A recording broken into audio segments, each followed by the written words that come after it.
અધિક મહિનામાં લગભગ બધાય બહેનોએ ગાયું હશે, પણ હું આજે પહેલી વાર ગાઈશ. મને ફરમાઈશ આવી છે એટલે પંકજભાઈ મારા ખ્યાલથી લાઈવ પ્રોગ્રામમાં પહેલી વખત ગવાશે. આપની ફરમાઈશ બહુ અઘરી આપી. ઓલા બોટલ ચડાવી, મેં કીધું બાટલો બીજો ચડાવી દો. હજી ફરમાઈશ બહુ અઘરી છે એટલે મજા આવશે.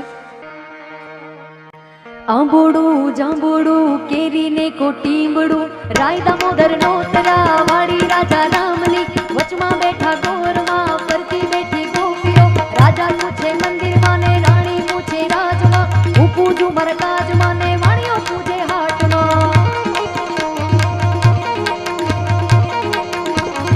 આંબોડું જાંબોડું કેરીને કોટીંબડું રાય દામોદર નોતરા વાડી રાજા રામની વચમાં બેઠા ગોરમાં ફરતી બેઠી ગોપીઓ. રાજા પૂછે મંદિરમાં